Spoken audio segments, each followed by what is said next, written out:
하나님은 살아계십니다. 주님은 우리가 주님의 좋은 교회가 되기를 원하십니다. 우리 옆에 계신 분들에게 이렇게 인사할까요? 우리가 좋은 교회가 되겠습니다. 아멘, 아멘. 좋습니다. 오늘은 기독교 교회란 무엇인가? 우리 너무 잘 아는 주제이면서 또한 한 번 정도는 정리가 필요한 부분인 것 같아서 한번 기독교 교회란 무엇인가 한번 살펴보기를 원합니다. 우리가 2주 전에는 신앙이란 무엇인가, 또 지난주에는 예배란 무엇인가 살펴봤죠. 기독교 예배란 우리의 근본이고, 남들이 보기엔 낭비처럼 보이지만 온전히 다 드릴 수 있는, 전심으로 드리는 것이 예배이고, 또한 내가 누구인지를 알아가면서 내 삶의 가장 기본이 되는 그 행복, 안정감을 느끼는 것이 예배의 중요한 부분이다 살펴봤어요. 자, 오늘은 교회가 무엇인지 살펴보려고 하는데요. 여러분, 교회는 다니는 곳인가요? 아니면 우리 자신이 교회인가요? 네, 질문에 답이 있었죠? 교회는 다니는 곳이 아닙니다. 댕기는 것도 아닙니다. 교회는 사람입니다. 교회는 건물이 아니다라는 말씀 들어보시죠? 근데 우리가 보통 우리가 일반 삶을 살면서 어느 교회 어디예요? 물어볼 때 성일교회는 저 상대원 언덕 위에 있습니다. 말할 때 어떤 지리적 공간, 장소, 위치를 말하기가 쉽지요. 그런 사실 이곳 성일교회에 위치한 이곳은 무엇입니까? 여기는 예배당이라고 부르는 것이 맞아요. 성일교회 예배당이 정확한 표현이지요. 왜냐하면 교회는 건물이 아니라 사람이기 때문에 그렇습니다. 성경적 개념도 에클레시아, 부르심을 받은 자들의 모임이란 뜻이에요. 그 의미에 건물이나 지역, 번호 이런 건 없습니다. 사람들이에요. 자, 우리가 모였을 때 교회가 됩니다. 즉, 이것은 여러분이 아무도 오지 않으면 이것은 예배당일, 텅 빈 예배당이지만 우리가 이 자리에 모였기 때문에 저부터 이 자리에는 우리 모든 성도 한 분 한 분이 모여있을 때 우리가 교회가 되었다라는 겁니다. 그럼 그 교회가 진짜 교회가 되기 위해서는 무엇이 필요하느냐? 교회의 가장 중요한 세 가지를 우리 한번 정리해 보려고 합니다. 첫 번째는 교회는 고백 공동체이다. 교회란 무엇이냐? 교회가 무슨 공동체요? 네, 신앙 고백을 하는 공동체입니다. 그게 실제로 독일의 개혁 교회에서는 스스로를 뭐라고 부르냐면 우리는 고백교회다 이렇게 표현해요. 독일 교회를 고백교회다 이렇게 표현했어요. 사람들이 모일 때를 한번 생각해 볼까요? 사람들이 모입니다. 네, 왜 모일까요? 그냥 모이는 건 없어요. 사람들이 모이는 건 분명한 어떠한 매개체 혹은 연결고리가 있습니다. 우리가 취미 활동을 하잖아요. 저는 요즘에 이제 탁구를 좀 배우는 자리에 가기도 하는데요. 동호회, 자전거 동호회, 등산 동호회, 낚시 동호회 이런 거 있잖아요. 그 매개체가 있습니다. 그것이 사람들이 좋아하면 좋아할수록, 사람들이 아주 관심이 많을수록 그 모임은 단단해지고 규모가 커지겠죠. 근데 관심이 별로 없어요. 뭐 희생하는 모임이에요. 그러면 사람들이 잘 모이지 않을 겁니다. 그래서 여러분, 이제 이번 주 지나면 이제 11월이잖아요. 11월 첫째 주 토요일 오후 1시에 성일교회 예배당에 오면 10만 원씩 드리겠습니다. 그러면 사람들이 올까요, 안 올까요? 다 오겠죠. 선착순 오겠죠. 저도 오고 싶어요. 저도. 근데 이번 주 토요일 날 성일교회 오면 아침 6시부터 저녁 6시까지 대청소를 합시다. 벌써부터 관심이 없어지는 것 같습니다. 네, 아멘. 이거 교회를 사랑하고 섬기는 분들은 오시겠지만 사실 10만 원 주는 거하고 열심히 땀 흘려 청소하는 거하고는 조금 관심도가 달라질 것입니다. 우리 한국 사회에는요, 여러 사람들이 모이는 이유가 있는데요, 다른 나라에 비해 특별한 게 있어요. 뭐냐면 학연이라는 게 있어요. 학연. 뭐냐면 어느 고등학교 출신 모여! 그러면 쫙 모이죠. 옛날에 나 어느 고등학교 출신이야, 어느 대학교 출신이야 하면 그 자리에 이제 선후배가 나눠지고, 갑자기 뭐 1년이라도 선배면 어떻게 해요? 갑자기 어깨에 힘이 들어가고, 갑자기 후배는 이렇게 막 그렇게 되죠. 지역 연고도 있습니다. 지역. 네, 지역. 어느 지역 출신이냐, 이것이 일상생활에는 별로 안 보이지만 가장 뚜렷하게 드러날 때가 있어요. 언제일까요? 선거철 되면 이 대한민국이 절반으로 동서로 쫙 나뉘는 것 같아요. 빨간색, 파란색 이렇게 나뉘어지는 게 있어요. 교회는 그럼 무엇으로 연결될까요? 교회는 무엇으로 모일까요? 여러분, 오늘 성일교회 예배당에 오셔서 우리가 지금 또 교회가 됐잖아요. 지금 이 자리에. 교회는 어떤 연결고리, 어떤 매개체로 모이는 것일까요? 오늘 본문은 교회가 시작되는 이야기입니다. 사실 오늘 본문 마태복음 16장부터 교회가 시작돼요.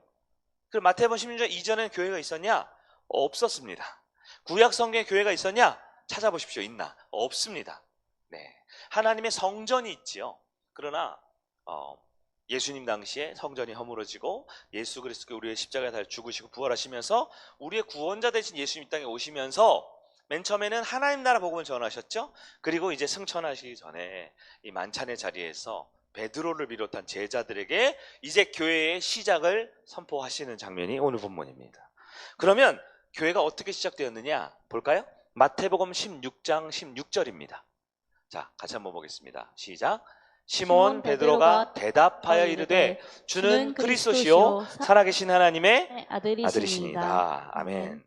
저기 색깔 들어간 부분이 뭐라고 되어 있어요? 대답하여라는 말은 여러분 고백하여라는 말로 바꾸셔도 됩니다. 시몬 베드로가 뭐 했다고요? 고백했어요. 고백이라는 건 뭐냐면 내 마음에 가득한 것을 입으로 선언하는 겁니다. 선포하는 겁니다. 대답해요. 뭐라고요? 예수님은 그리스도입니다. 두 번째, 살아계신 하나님의 아들이십니다. 이 고백을 듣고 우리 18절 보면 이제 이 교회를 세우리니 주님이 말씀을 하신 거예요. 여러분, 베드로의 고백의 핵심이 무엇이냐? 핵심은 예수님이 누구신지 그리고 예수님이 어떤 분이신지가 고백의 핵심적인 내용입니다. 예수님이 누구시고 어떤 분이신지. 예수님 누구셔요? 구원자이세요. 그리스도는 메시아, 크리스토스 혹은 구원자, 기름 부음 받은 자 이런 뜻이에요. 이게 헬라어, 히브리어, 영어, 한국어 섞여서 헷갈리시죠? 네. 메시아는 히브리어고요. 크리스토스는 헬라어고요. 구원자는 한국말입니다. 다 같은 뜻이에요. 예수 그리스도는 예수님은 그리스도입니다라는 뜻이라고 했잖아요. 예수는 이름이고 그리스도는 그의 직분 혹은 호칭이죠. 김현우 목사라고 부르는 것처럼 아무개 목자님, 회사에는 누구누구 사장님 이렇게 부르는 것처럼 예수가 그리스도가 뭐라고요? 구원자입니다. 이런 뜻인 거예요. 두 번째는 살아계신 하나님의 아들이라는 거예요. 하나님의 아들. 하나님의 아들은 누구를 말할까요? 하나님이라는 겁니다.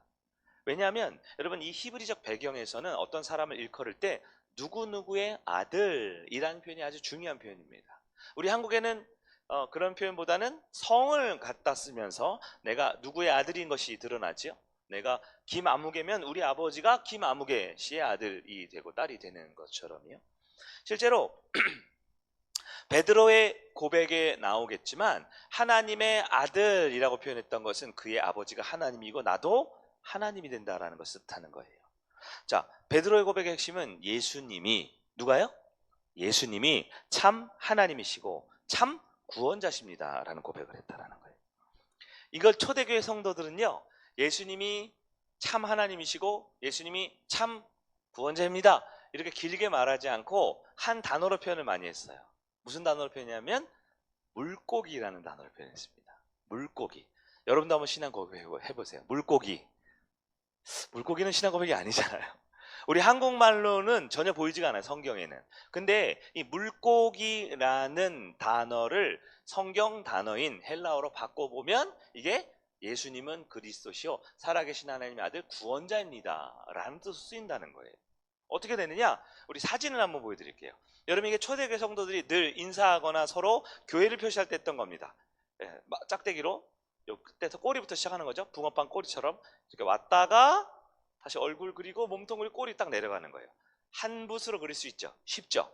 근데 요게 왜 물고기냐? 요 물고기가 왜 신앙 고백이냐?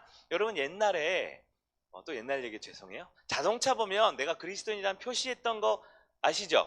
물고기 스티커 붙이셨잖아요. 그 사진 보세요. 여기 보세요. 이런 거 붙이신 적 있죠?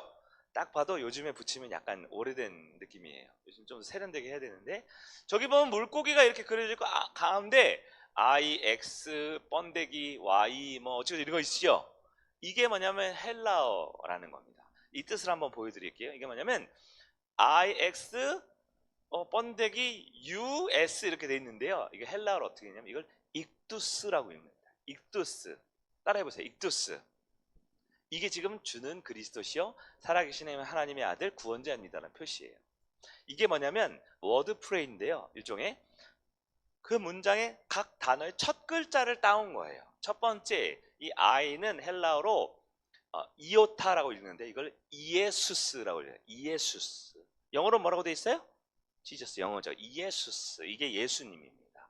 두 번째 X는 X가 아니라 크 발음이에요. 크. 그래서 크리스토스라고 읽어요. 크리스토스.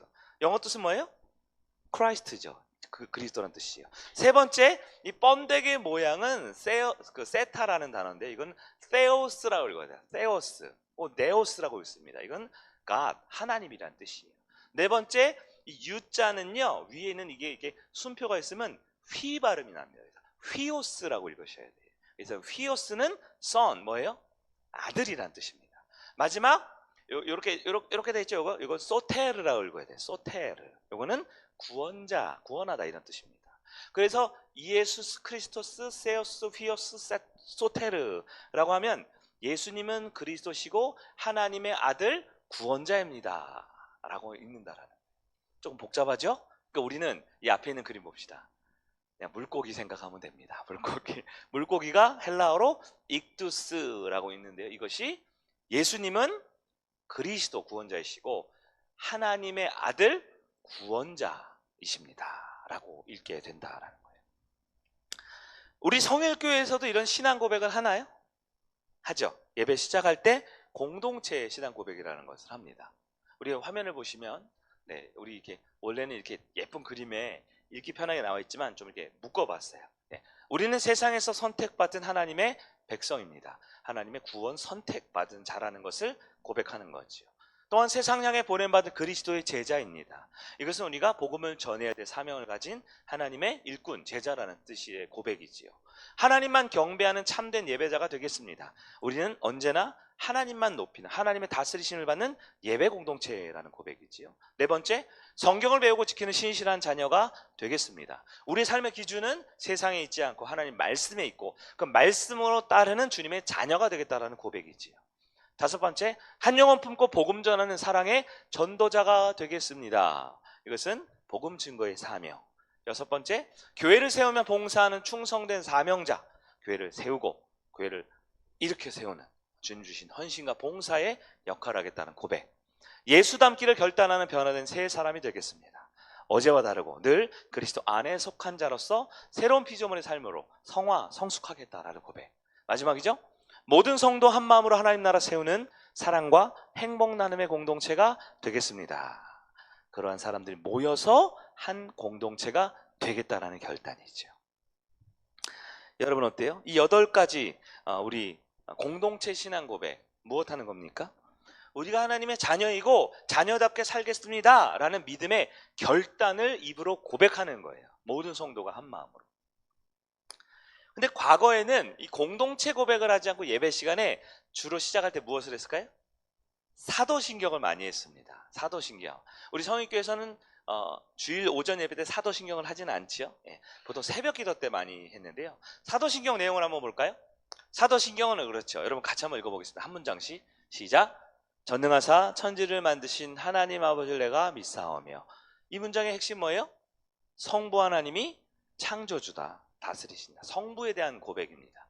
두 번째, 그 외아들 우리 주 예수 그리스도를 믿사오니. 여러분 두 번째 문장부터는요 사도신경의 전체 80%가 예수님에 대한 신앙 고백이에요. 두 번째, 성자 예수님을 믿는데 그 예수님이 어떤 분이냐? 계속해서 이는 성령으로 잉태하사 동정녀 마리아에게 나시고. 예수님은 인간의 몸으로 오신 분이 아니라 하나님이라는 뜻이에요. 성령으로 남자를 알지 못하는 마리아에게서 동정녀 마리아에게서 태어났다라는 신앙 고백입니다. 계속해서요. 본디오 빌라도에게 고난을 받으사 십자가에 못 박혀 죽으시고 누구를 위해? 나를 위해 십자가에 대속하셨다라는 신앙 고백이고요. 계속이요. 장사한 지 사흘 만에 죽은 자 가운데서 다시 살아나시며 나를 위해 다시 부활하셔서 우리에게 부활 생명을 주셨다라는 신앙 고백이고요. 다음이요. 하늘에 오르사 전능하신 하나님 우편에 앉아 계시다가 이건 뭐예요? 부활하신 주님 승천하시고 지금도 세상을 섭리로 다스리신다는 고백입니다. 계속이요. 저리로서 산자와 죽은 자를 심판하러 오시리라. 뭐예요? 마지막 재림과 최후의 심판을 우리는 고백하는 거예요. 여기까지가 좀 길었는데 제2위이신 성자 예수 그리스도에 대한 신앙 고백입니다. 세 번째 그럼 누굴까요? 네, 읽어볼까요? 시작. 성령을 믿사오며. 자, 성령 하나님의 역사는요, 우리 공동체 가운데 임하셔서 우리 공동체를 하나 되게 하시고 예수를 믿고 하나님의 다스리심을 받게 하는 게 성령님의 적용하시는 역사잖아요. 내용을 보면 쭉 읽어볼까요? 시작. 거룩한 공예와 성도가 서로 교통하는 것과 죄를 사해 주시는 것과 몸이 다시 사는 것과 영원히 사는 것을 믿사옵나이다. 아멘. 우리가 늘 이렇게 습관적으로 읽었던 이 사도신경이요, 사실 크게 세 가지, 성부, 성자, 성령님, 그리고 성령님의 적용하는 공동체의 모습을 고백하는 거예요. 이건 말씀과 조금 엇나갈 수 있지만 여러분, 사도신경은 성경에 있어요, 없어요? 물론 성경 앞쪽에 있죠. 맨 앞에 보면 이렇게 주기도문 사도신경이 있죠. 여러분, 주기도문은 성경에 있어요, 없어요? 마태복음에도 있고 여러분 복음서에 있죠. 누가복음에도 있고요. 있습니다. 사도신경은 성경에 없습니다. 사도신경은 성경이 아니에요. 신앙 고백입니다. 고백. 초대교회로부터 2000년 기독교 역사 가운데 있었던 훌륭한 목사님들, 신앙인들이 기독교 구원관에 대해서 성부, 성자, 성령으로 말미암은 구원은 이렇게 받는 거야 라고 성도들에게 고백하게 시켰어요. 근데 여러분 아셔야 되는데 사도신경만 있는 게 아니고요, 엄청나게 많은 신앙 고백이 있습니다.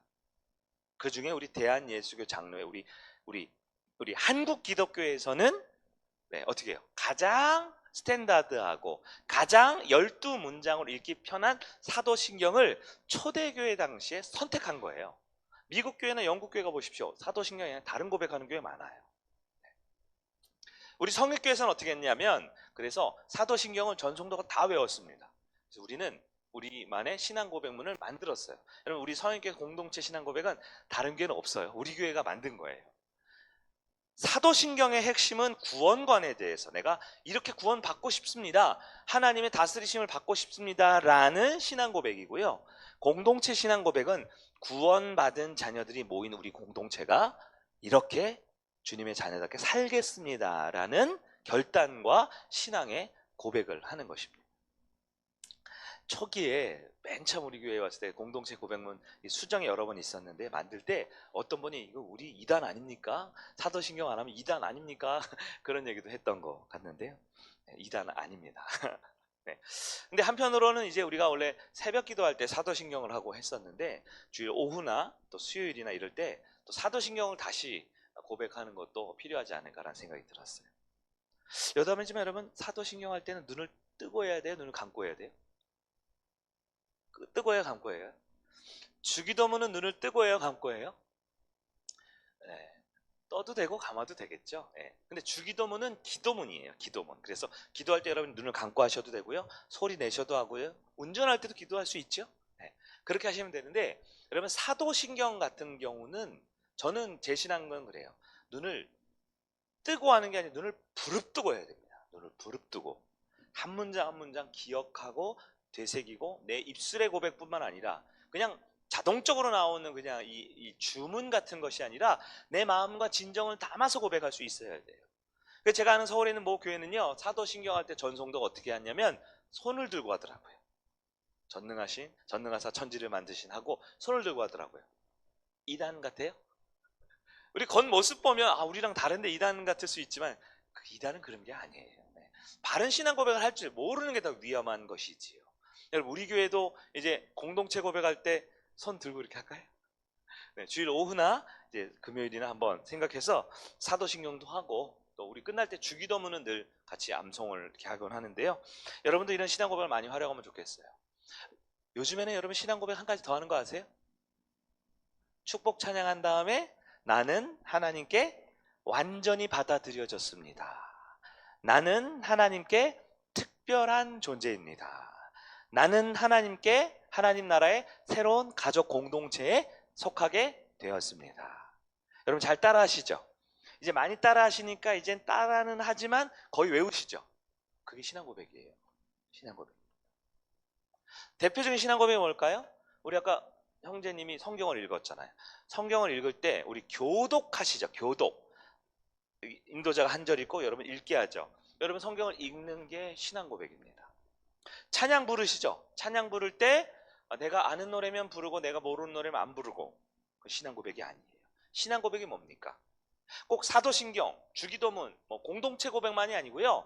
내가 예배를 드리면서 내가 믿고 있는 바, 내가 신앙하는 바, 내가 이 공동체를 소중히 여기는 바, 속한 바대로 입을 열어서 내 태도와 눈빛과 손과 발과 내 전인격으로 반응하는 거, 리액션하는 거, 그게 신앙 고백이 되는 거예요.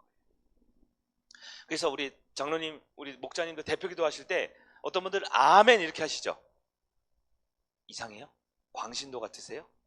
여러분, 우리 교회 본질상 대표기도를 한마디 할 때 아멘 안 하는 게 더 이상한 겁니다. 아멘 안 하는 게 더 이상한 거예요. 아멘 안 하면 좀 더 거룩하고 점잖은 신앙이고, 아멘 아멘 하면 좀 가볍고 이렇게 쉬운 신앙 같아요? 아닙니다. 이걸 굳이 가르쳐야 되나 싶을 정도이긴 한데요. 모든 목사님의 말씀이나 대표기도의 말이나 찬양할 때 우리는 아멘 하면서 지금 선포된 말씀을 내가 믿습니다, 나도 동의합니다, 나도 그렇게 하겠습니다, 결단하는 게 신앙 고백인 거예요. 가장 쉽게는 우리 시작할 때 자리에서 일어나시죠. 이게 신앙 고백입니다. 앉는다고 이단 아니에요. 앉아 있어도 괜찮습니다. 너무 다리가 아프시거나 우리 이번에 교통사고로 유언하신 분도 있는데, 그러면 개인적인 육체의 질병으로 인해 다르게 하셔도 돼요. 목사님 너무 힘든데 저 뒤에 누워서 해도 됩니까? 됩니다. 누워도 돼요. 왜? 몸이 아픈데 예배 드리는 게 중요하죠. 그러나 우리가 공동체적으로 일어나는 거 있죠. 마지막 결단 찬양할 때 일어나는 거 있죠. 그게 다 신앙 고백인 거예요. 여러분, 신앙 고백이 교회의 본질입니다. 내 믿음대로 내 신앙을 고백할 수 있는 여러분에게 주의 이름으로 축복합니다. 두 번째, 교회는 무엇이냐? 자녀 공동체이다. 무슨 뜻이냐? 당연한 거 아닙니까? 구원받은 자녀? 근데 여기서 한 가지 더 깊게 생각해 봤으면 좋겠어요. 내가 신앙 고백을 하면 내가 자녀가 되었죠? 내가 하나님 나라 자녀 구원받은 사람 맞습니까? 근데 옆에 계신 분이, 내 옆자리에 계신 분이 신앙 고백을 했어요? 그도 예배를 드려요? 그도 자녀가 맞습니까? 그럼 우리는 옆에 계신 분을 존중해야 됩니다. 그리고 존귀히 여겨야 됩니다. 함부로 대하면 안 됩니다. 가벼이 여기거나 소리하면 안 됩니다. 그게 교회라는 거예요. 다시 말해서 교회라는 것은요, 나만 예수 믿고 나만 잘 다니고 나만 예배 잘 드리고 헌금하고 봉사하고 할 거 하고 가는 게 아니라 모든 사람과 교통하고 소통하는 거예요. 사도신경에도 있죠. 교통하고 소통하는 것이 아주 중요합니다. 왜요? 그게 교회니까요. 그게 교회니까요. 그러면 옆 사람은 존중하고 소중히 여기는 게 뭘까요? 네, 함께 예배 드리는 것입니다. 예배 드릴 줄 아는 거. 함께 예배 드릴 줄 아는 거. 저분은 좀 싫은데, 저분은 좀 냄새 나는데, 저분은 좀 찬양할 때 침이 튀는데, 그게 아니라 그와 함께 있는 거예요. 우리 함께, 식구들은 뭐예요? 식구, 밥 먹는 사람들이죠. 같이 식구인 것처럼 같이 예배 드릴 줄 아는 게 한 교회라는 겁니다. 그리고 교회 안에서 서로 예배 드린다는 건 서로 교제한다라는 거예요. 쉽게 말해서 인사를 하는 겁니다. 인사. 같이 예배 드리는 게 인사를 하는 겁니다. 여러분, 인사가 뭐예요? 여러분, 인사를 잘 정리하셔야 돼요. 인사는 안녕, 나 왔어, 밥 먹었어, 이게 인사가 아니에요. 인사는 나는 너를 존중해, 너도 나를 존중하지 라는 것을 서로 상호간에 신뢰관계를 확인하는 게 인사입니다. 정말 신앙 인격이 부족한 분들은 인사를 잘 못해요. 기분이 나쁘거나 마음이 상하면 인사부터 안 합니다. 저 구석에 이게 찌그러져 있어요. 인사, 말 걸지 마, 나한테. 나 기분 안 좋다고. 오다가 남편이랑 싸웠단 말이야. 말 걸지 마. 왜요? 그게 우리 인지상정이에요. 여러분, 높은 사람들 있죠. 뭐 정치인이나 대통령이나 높은 사람들 보면 우리가 안녕하세요, 나 누굽니다 하고 악수할 수 있어요, 없어요? 이게 좀 꺼려지는 이유가 있어요. 왜냐하면 나는 저분을 좋아하고 저 사람 TV에서 봤고 대단한 사람인데 저분도 나를 존중해 줄까? 라는 안정감이 없으면 우리는 선뜻 손이 안 나가는 거예요. 근데 인사라는 건 뭐예요? 내가 당신을 존중합니다, 당신도 나를 존중해 주세요 하는 거예요. 여러분, 교회에서 인사 또 한 번 알려드릴게요. 제가 한 절기마다 설교하는 것 같아요. 여러분, 인사가 정말 중요해요. 인사가 뭐예요? 인사 첫 번째, 눈을 마주쳐야 돼요. 둘째, 내 이 전면, 내 몸과 이 몸 앞쪽 있죠? 앞쪽이 그를 향해야 됩니다. 그러니까 이건 인사가 아니에요. 이건 너 인사는 받지만 난 널 무시할게, 이런 겁니다. 그렇게 인사하면 안 돼요. 아까도 보니까 축복할 때 보니까 뭐 이렇게 하는 분들이, 이게 뭐예요 이게? 너나 먹어라 이겁니까? 이렇게 하면 안 돼요. 진짜 존중이 돼. 눈을 마주치고 그 사람을 바라봐야 됩니다. 바라봐요. 인사는 어디서 하냐면 여러분 가족만 인사하는 거예요. 가족만. 여러분 요즘에 스포츠 중에 이제 야구, 프로 야구가 결승전을 하는데요. 제가 좀 좋아하는 팀이 요즘에 열심히 잘하고 있어요. 그래서 어제도 TV를 보니까 뭐 야구장에 사람이 꽉 찼어요. 막 꽉 찼어요. 그리고 반을 딱 나눠가지고 반은 상대팀, 반은 또 우리 팀 이렇게 서로 응원을 하잖아요. 응원할 때 보면요, 이분들이 와 완전 일사천리로 응원 도구부터 해서 구호부터 해서 한 명 한 명 선수의 응원가를 다 외워요. 다 외워요. 그런 분들 많죠, 여기 야구 좋아하는 분들. 근데 놀랍게도 그렇게 야구장 가면요, 막 여름에는 막 물도 쏘고요, 막 응원도 하고 홈런치 막 좋아하고 그러는데 옆에 있는 사람한테 인사 안 합니다. 인사하세요? 와, 뭐 누구누구 홈런, 와 홈런 쳤어요, 축하합니다. 어디 사세요? 집에 잘 돌아가세요, 화이팅. 이렇게 인사 안 해요. 왜요? 그건 팬클럽이어서요. 팬. 그 야구팀을 그렇게 좋아해도요, 옆에 있는 사람 10,000명, 20,000명 인사 안 합니다. 여러분 엘리베이터 타면 어때요? 지하철 타면 어때요? 인사해요, 안 해요? 여러분 이 지하철은요 엄청난 이 공동체성을 가지고 있어요. 내가 집에서 어디서 타든 내가 서울역에 가겠다 그러면 그 전철을 타잖아요. 그 칸 있죠? 약 냉방 칸 거기 타잖아요. 거기 타는 사람들이 전부 다 하나의 목적지를 향해 엄청난 공동체성이 있어요. 그리고 서울역에 딱 도착하면 거기다 띵동, 요즘 잘 제가 안 타봐가지고 소리 나오죠. 서울역입니다. 그럼 동시에 다 일어나요. 그리고 문이 열리는데 그 문으로 다 나갑니다. 일사천리로. 어떻게 그렇게 교육을 잘 받았는지. 네, 인사 안 합니다. 일본 때도 얘기했잖아요. 엘리베이터 타보셨죠? 엘리베이터는 엄청난 스킨십이 있는 공동체예요. 꽉 차면 옆에 있는 사람 처음 봤는데요. 막 여름에 막 나시티 입었는데 살까지 닿아요. 예, 잘 모르는데 남녀가 모르는데 이게 거의 몸이 달랑말랑하고 막 숨이 막 느껴지기도 해요. 이거 굉장히 친밀한 거 아닙니까? 이 정도면? 그리고 그들은 공동된 목적지가 있어요. 지하 2층 주차장에 다 같이 가는 거예요. 예? 10층짜리 건물이어도 7층 타든 6층 타든 5층 타든 전부 다 지하 2층에 내리잖아요. 주차장에. 인사해 안 해요. 잘 지내셨어요. 지하 2층. 예. 오늘도 안전운전 하세요. 방지턱 조심하시고요. 이렇게 인사하죠. 그럼 이상하게 보죠. 우리가. 왜요? 공동체가 아니어서 그래요. 제가 왜 이렇게 좀 쓸데없는 것 같은 얘기를 길게 하냐면, 그럼 교회는요. 그럼 교회는 공동체입니다. 교회는 내 기분이 안 좋아도요, 내가 이번 한 주 동안 참 힘든 일이 있어도요, 내 몸이 너무 아파도요, 교회는 공동체예요. 공동체는 첫 번째 인사부터 잘해야 돼. 이렇게 인사 잘하고 안부를 묻고 같이 더불어 지내는 것이죠. 실제로 그런가요? 실제로 교회가 가족이 맞나요? 마태복음 16장 17절을 한번 보겠습니다. 예수께서 대답하여 이르시되 바요나 시모나 내게 복이 있도다. 이를 내게 알게 한 이는 혈육이 아니요 하늘에 계신 내 아버지시니라. 여러분 교회의 시작을 알리는 18절 위대한 선언 직전에, 이제 교회가 시작된다 예수님 말하기 직전에 예수님께서 먼저 베드로를 칭찬하는데 뭐라고 하냐면 바요나 시모나, 이건 네가 한 게 아니라, 즉 혈육에 있는 것이 아니라 하늘에 계신 내 아버지가 알려준 거야. 이렇게 칭찬합니다. 이거를 어떤 목사님이 이렇게 표현했더라고요. 예수님 베드로에게 말하는 거예요. 베드로야, 내가 지금까지는 네가 요나의 아들인 줄 알았어. 근데 알고 보니까 아니네, 너 하나님의 아들이네 라고 말해주는 선언이에요. 다시요. 지금까지는 네가 주민등록 등본상에 있는 너의 친부 김아무개 씨, 이 아무개 씨가 너의 아버지인 줄 알았어. 베드로, 너는 요나라는 사람이 너의 아버지인 줄 알았어. 근데 지금 보니까 그 아버지가 알려준 게 아니고 너의 진짜 아버지, 하늘에 계신 아버지께서 너에게 알려준 것, 즉 너 하나님의 아들 맞구나 라고 말씀해 주셨다라는 거예요. 여기서 요나를 부를 때 뭐라고 부르냐면 바요나 이렇게 부르죠. 여러분 예수님 일부러 한번 딱 지목하셨어요. 바요나 할 때 아까도 여러분 히브리적 배경에는 누구누구의 아들이 중요하다고 그랬죠. 그래서 살아계신 하나님의 아들입니다라고 말할 때 그가 하나님이라는 뜻이라는 것과 마찬가지로 바요나 누구예요? 바요나. 여기서 바는 접두어 바는 누구누구의 아들 이런 뜻이에요. 영어로 따지면 누구누구 2세, 누구누구 주니어 이런 이름들이 있잖아요. 바요나는 요나라는 사람의 아들이란 뜻입니다. 이게 히브리적 사고 배경에는 그의 아버지 때 이름을 차용해서 쓰거나 실제로 그 이름을 안 부르고 누구누구의 아들이라고 표현하는 이름도 많았어요. 성경에 보면 여러분 그 소경, 눈이 보이지 않는 분이 있죠. 바디메오라고 있어요. 바디메오. 바디메오가 아니라 바디메오라고 읽어야 돼요. 바디메오 누구의 아들이에요? 디메오의 아들입니다. 예수님의 12 제자 중에도 있어요. 바돌로메라고 있습니다. 그렇죠? 누구의 아들일까요? 돌로메, 돌씨의 아들이에요. 돌로메의 아들 바돌로메라는 거예요. 바요나, 시몬아 뭡니까?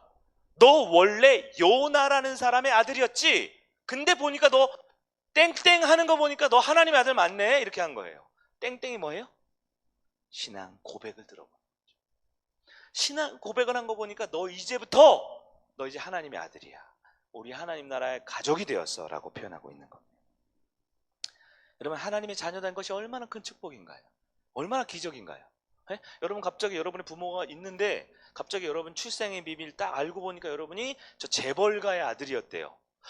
혼란스럽기도 하지만 마음속으로 이 희망이 솟아오르죠. 그럼 나도 뭐 좀 그렇지 않아요? 여러분, 알고 보니까 피부색이 까무잡잡한 분들, 나 왜 이렇게 까맣지? 근데 알고 보니까 저기 아랍 왕자의 공주 아들이었대요. 그럼 석유 오일머니가 얼마야? 나도 구단주 될 수 있는 거야? 뭐 이런 생각 들지 않을까요? 하물며 하나님의 아들이 됐어요.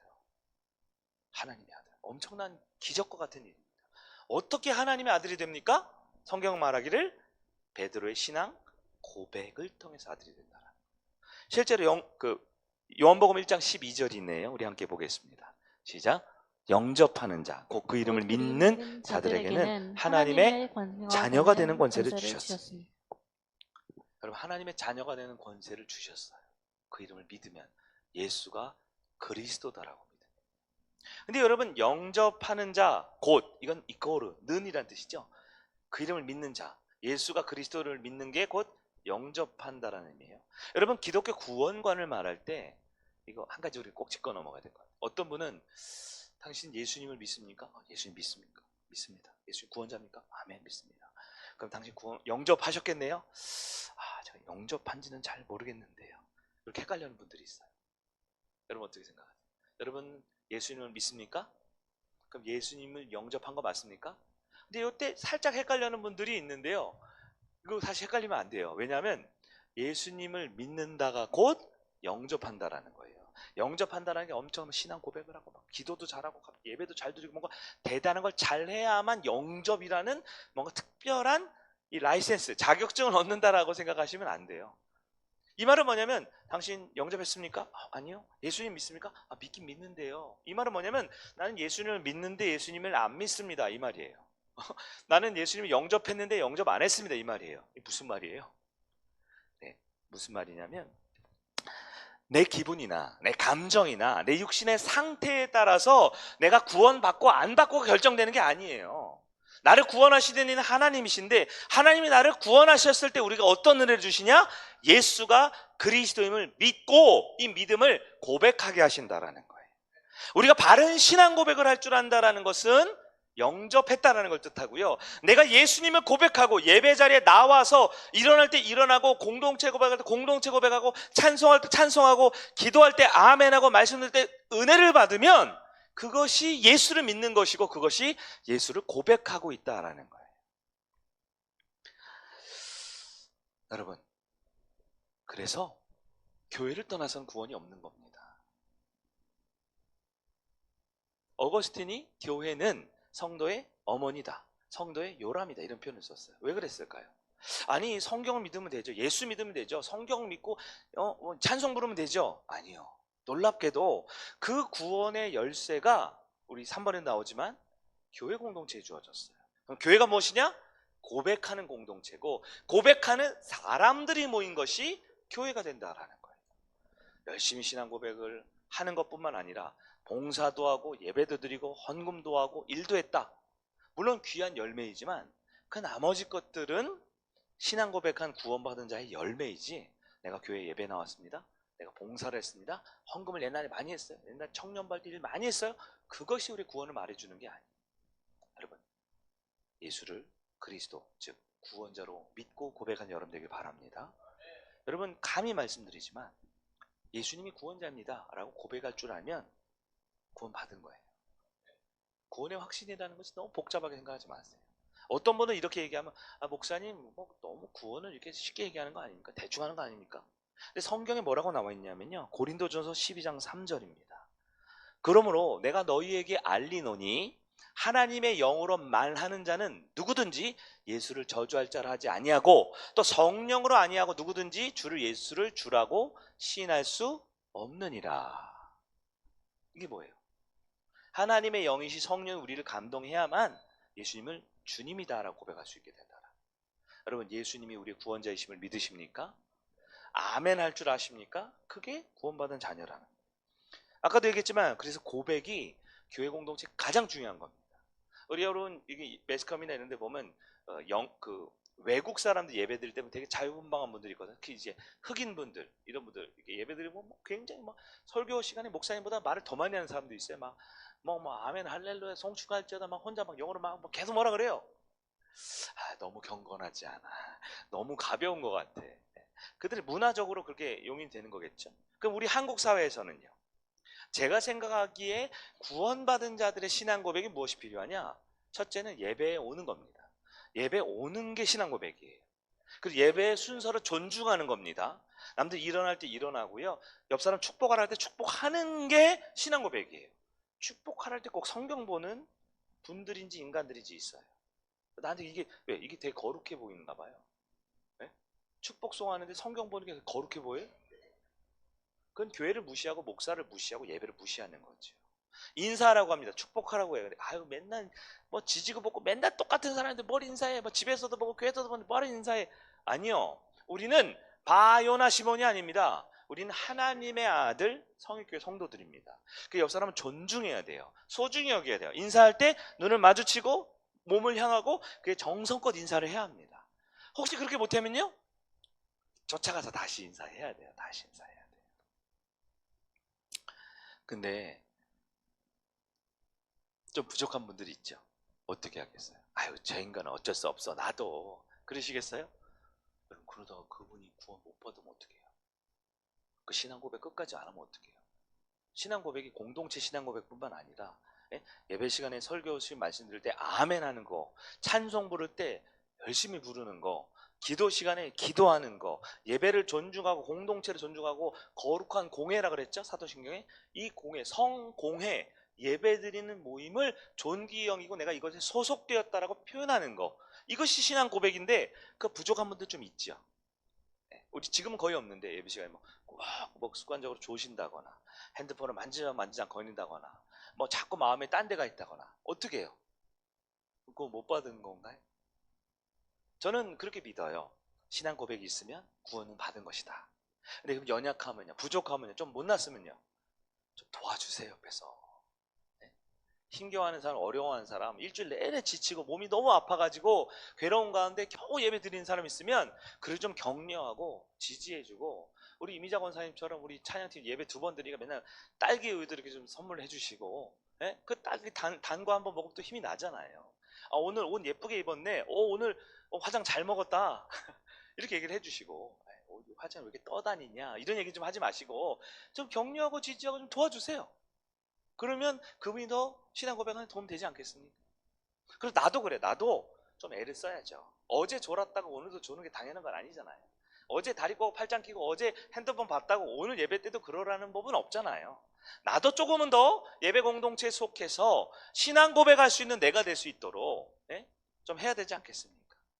그렇게 하면 우리의 구원이 더 확실하고 안전하고 평안해지는 것이죠. 여러분, 예배가 무엇입니까? 예배를 잘 들어야 구원받는 게 아니고요, 예배를 드리고 있다는 것은 구원의 증표가 되는 거예요. 특히 말씀이나 기도 때 여러분 아멘으로 신앙 고백하셔야 돼요. 설교가 들려지지만 여러분 설교 다 기억 못하죠? 근데 설교 들을 때 여러분 아멘 혹은 여러분 받아 적는 거 있죠? 이것이 내가 동의합니다, 신뢰합니다, 나도 그렇게 하겠습니다라는 신앙 고백인 거예요. 여러분 한번 작게 한번 따라해보세요. 아멘. 또 작게 하라니까요. 이게 3단계가 있어요. 그냥 아멘 있고요, 아멘 있고요, 아멘 크게 하는 게 있어요. 이 3단계는 조금 많이 이게 충만할 때 하는 거지만 1단계는 할 수 있지 않나요? 오늘 1단계만 연습해 볼게요. 다 한번 따라해 주세요. 아멘. 여러분 이 아멘이 뭐예요? 이거는 아멘 하면 저 사람 이상해 광신도야? 그런가요? 아니에요. 아멘은 구약에도 있고 신약에도 있어요. 아멘은 우리 모두가 해야 되는 거예요. 뭐예요? 나는 당신이 말하는 교리나 당신이 말하는 목사님이나 우리 목자님이나 성경의 모든 걸 다 이해하고 다 완벽하게 알지 못하지만 나도 그렇게 믿고 싶습니다. 나도 그렇게 살고 싶습니다. 나도 그 고백들을 하고 싶습니다. 하는 게 아멘이에요. 여러분 아멘에 부끄러워하지 마세요. 아멘 너무 부끄러우면 그냥 좀 쓰세요. 아멘. 우울증 있는 분들은 그냥 쓰세요. 아멘. 힘들면 A라고 쓰세요. 아멘 이렇게라도 쓰세요. 이게 신앙 고백인 거예요. 근데 그 신앙 고백이 사라지면 어떻게 돼요? 표정과 태도와 그런 예배도 띄엄띄엄하게 되고 교회 와도 행복하지도 않고 재미도 없고 사람 뭐 불편해지고 점점 이상해지는 거예요. 근데 속으로는 구원 받았나 못 받았나 어떡하지? 여러분 도와주셔야 됩니다. 마지막 세 번째로 교회는 영원 공동체이다. 마태복음 16장 19절 말씀 보겠습니다. 내가 천국 열쇠를 내게 주리니 내가 땅에서 무엇이든지 매면 하늘에서도 매일 것이요 내가 땅에서 무엇이든지 풀면 하늘에서도 풀리리라 하시고. 여러분 19절이면 그 앞에 뭐가 있어요? 18절이 있겠죠. 18절이 교회의 시작이라 그랬잖아요. 교회 시작한 다음에 그 다음에 바로 놀라운 일이 벌어집니다. 천국의 열쇠는 뭐예요? 요즘 열쇠는 금 뭐 액세서리는 거지만 원래 열쇠는 뭐예요? 번호키지만 요즘엔 원래 열쇠는 뭐예요? 들어가는 문이잖아요. 들어가는 천국에 들어가는 열쇠. 대단한 거 아닙니까? 근데 천국 열쇠를 누구한테 줬어요? 너에게 줬어. 너에게. 내게 주리니. 엄청난 권한입니다. 엄청난 축복이죠. 이 천국 열쇠 있으면 천국에 들어가는 거 아닙니까? 맞죠? 근데 그걸 누구한테 줬냐? 여러분 이게 우리 역사적인 부분을 조금 이해할 필요가 있어요. 바로 이 본문에서 로마 카톨릭과 우리 기독교가 나눠지는 거예요. 어떤 분들은 로마 카톨릭과 개신교라고 표현하는데 저는 동의가 안 됩니다. 왜냐하면 개신교라는 표현은 로마 카톨릭의 정통에서 분리된 형제들이란 뜻일 때 개신교, 새롭게 만들었다는 거거든요. 전 동의할 수가 없어요. 왜냐하면 제가 믿고 있는 신앙이 성경적이고 정통이거든요. 그래서 저는 우리가 믿는 이 기관은 기독교라고 말하고 저쪽 분들을 천주교라고 부르고 싶어요. 그래서 기독교와 천주교 이렇게 부르는 게 저는 좋은데 여러분은 자유롭게 하시면 좋겠어요. 자, 카톨릭에서는 천주교에서 어떻게 하느냐? 내가 이 천국 열쇠를 너에게 줄 때 너를 누구라고 해석해요? 베드로 한 사람이라고 해석합니다. 왜냐면 문맥상 베드로가 신앙 고백했죠. 그래서 내가 천국 열쇠를 너한테 준다. 이렇게 베드로로 해석해요. 베드로가 누구냐? 일대 교황이 되는 겁니다. 지금 저 이탈리아 어디죠? 제가 갔다 왔는데 5월달에 어디예요? 바티칸. 거기 보면 교황이 있거든요. 266대 프란치스코 교황이에요. 근데 놀랍게 그분은 무오합니다. 무오 뭐예요? 죄가 전혀 없어요. 교황은. 아니 진짜 죄가 없는 게 아니고 교리상 그래요. 로마 카톨릭 교리상 교황은 죄가 전혀 없어요. 무오한 존재예요. 왜 무오합니까? 천국 열쇠 따고 들어가게 된 천국 문지기인데 죄가 있으면 안 되잖아요. 천국이 더럽혀지잖아요. 그들의 교리가 그렇기 때문에 교황은 무오합니다. 그래서 교황이 되기 전까지 추기경까지는 죄가 있는데요. 교황으로 딱 올라가는 순간부터 무오한 존재가 돼요. 하얀 옷 모든 사람을 교황을 거의 하나님, 신적인 존재로 생각하는 거죠. 물론 로마 카톨릭이 교황을 하나님이라고 믿고 그러진 않아요. 근데 교리상 그렇게 만들어지는 거예요. 근데 우리 기독교에서는 천국 열쇠를 내게 주리니 할 때 내가 누구예요? 베드로는 베드로예요. 지금 또 옆에 베드로가 있거든요. 근데 어떤 베드로? 신앙 고백을 하고 있는 베드로입니다. 베드로의 신앙 고백. 그래서 오늘도 천국 열쇠가 교회에 있는데요. 교회가 뭐예요? 교황이 아니고요. 신앙 고백을 한 사람들에게 천국 열쇠, 구원의 문이 열려지게 된다라는 거예요. 18절 보면 너는 베드로라 내가 이 반석 위에 내 교회를 세우리니 이렇게 했어요. 근데 여러분 베드로가 원래 시몬 베드로잖아요. 원래 베드로의 이름은 시몬이었어요. 히브리식 발음이 시몬입니다. 근데 베드로는 헬라식 발음 페트로스라는 단어거든요. 예수님께서 시몬에게 바른 신앙 고백을 한 그에게 이제 너를 페트로스 반석이라고 부르겠어. 그만큼 견고해야 돼. 너희 신앙 고백이 견고해. 그럼 너희 신앙 고백 위에 내가 이 반석 위에 할 때 원어로 보면 너는 페트로라. 내가 이 페트로 위에 교회를 세우니 이렇게 돼 있거든요. 둘 다 페트로예요. 둘 다 페트로스, 둘 다 반석이에요. 근데 앞에 베드로는 변화될 신앙 고백을 통해 변화될 너의 인격을 말한 거고, 두 번째 페트로는 신앙 고백한 공동체 위에 세운다라고 되어 있는 부분이거든요. 여러분이 생각하기에 로마 카톨릭처럼 이 교회의 천국 열쇠가 베드로 한 사람, 자연인 베드로 한 사람에게 준 것 같아요? 신앙 고백한 공동체에 준 것 같아요? 이걸 뭐 믿음에 따라 있으니까 저걸 믿으면 저쪽에 가시는 거고, 이걸 믿으면 이렇게 있는 거죠. 근데 성경 근거가 분명히 있어요. 그들은 인정하지 않지만. 여러분, 베드로가 장모가 있잖아요. 그렇죠? 장모 열병 걸렸을 때 고치러 가잖아요. 근데 그게 로마 카톨릭은 인정하지 않아요. 왜요? 교황은 어때요? 결혼을 안 해야 되잖아요. 장모가 있다라는 건 부인과 부인의 어머니가 있다는 뜻인데 그걸 다 무시해버립니다. 또 하나가 이거예요. 바로 16장 23절입니다. 바로 뒤에 나와요. 아까 16절, 17절, 18절, 19절이었죠. 조금 지나자마자 예수님이 베드로에게 엄청 칭찬하잖아요. 그리고 이제 천국 열쇠를 신앙 고백한 너에게 주었다 했죠. 그 다음에 이제 내가 십자가 질 거야 했더니 베드로가 뭐라 그래요? 안 됩니다, 주님. 주님 죽으시면 안 돼요. 그러니까 예수님이 바로 뭐라 그래요? 23절입니다. 예수께서 돌이키시며 누구에게 이르시되? 그 베드로에게 사탄아 내 뒤로 물러가라. 너는 나를 넘어지게 하는 자로다. 내가 하나님의 일을 생각하지 않냐고 도리어 사람의 일을 생각하는도다. 여기서 너는 나를 넘어지게 하는데 너는 누구예요? 베드로죠. 만약에 로마 카톨릭의 교리대로라면 베드로는 누구였어요? 천국 열쇠를 받았죠. 근데 베드로가 누구예요? 사탄이에요. 문자적 그대로 해석하기를 원한다면, 그러니까 여러분, 천국 열쇠는 누가 가지고 있어요? 사탄이 가지고 있는 거죠. 그럼 그렇지 않잖아요. 이 말씀 뭡니까? 정리를 하면 천국 열쇠는 베드로 개인에게 준 게 아니죠. 신앙 고백을 한 사람들에게 주신 거예요. 천국 열쇠, 즉 지금도 구원의 열쇠는 참된 신앙 고백을 하는 저와 여러분, 우리 성의 공동체에 있음을 믿으시길 바랍니다. 또 하나 23절 9절 통해 우리가 한 가지 조심해야 될 것.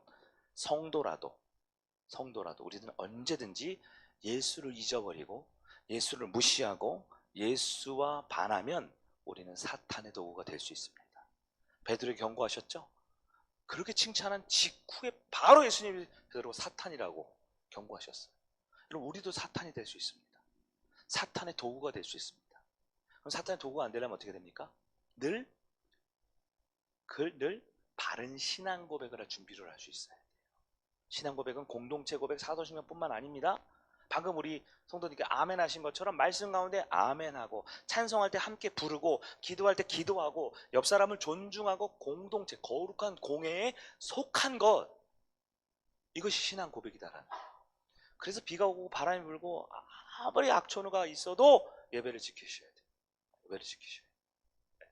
그래서 조금 교리적으로는 조금 완전하지 못하지만 여러분, 예배 드림이 구원입니다. 이 자리에 나와서 아멘하고 찬송하는 것이 구원이에요. 이것은 행위로 구원받는다라고 이해하지 마시고요. 구원받은 자가 누리는 공동체를 누리는 것입니다. 조금 더 적용하면 그 교회 안에 늘 바른 신앙 고백으로 여러분의 삶을 전환하셔야 돼요. 아멘 아멘 하고 찬송 크게 부르고 박수하는 건 일부 열정적이고 약간 조금 종교적인 인간들이 하는 거다라는 생각을 버리셔야 돼요. 이곳에서는 여러분, 내가 할 수 있는 내 몸으로, 내 목소리로, 내 눈빛으로, 내 마음으로 주님 앞에 내가 믿고 있는 말을 계속 표현하는 겁니다. 고백하는 겁니다.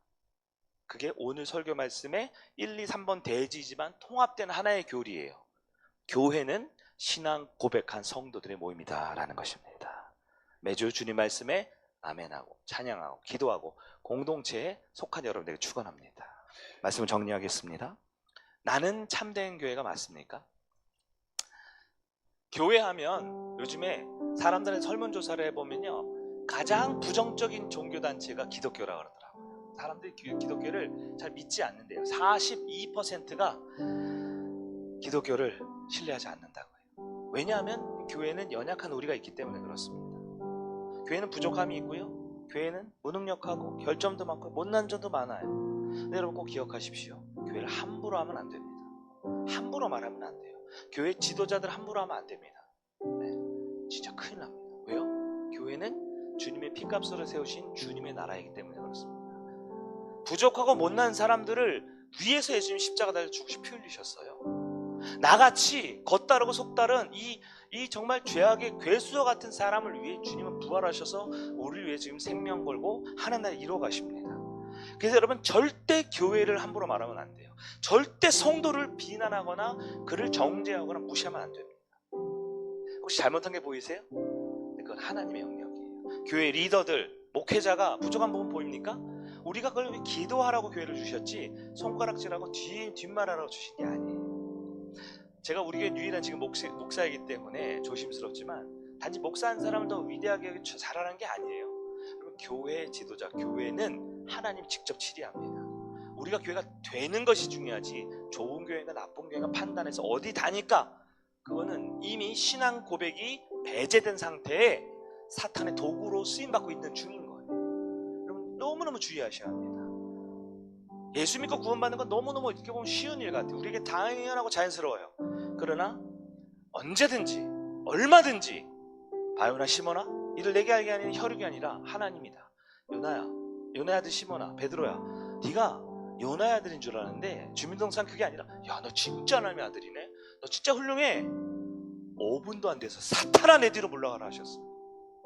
우리도 주님을 향한 바른 믿음이 흔들리거나 연약해질 때 언제든 무너질 수 있습니다. 그래, 우리 공동체죠?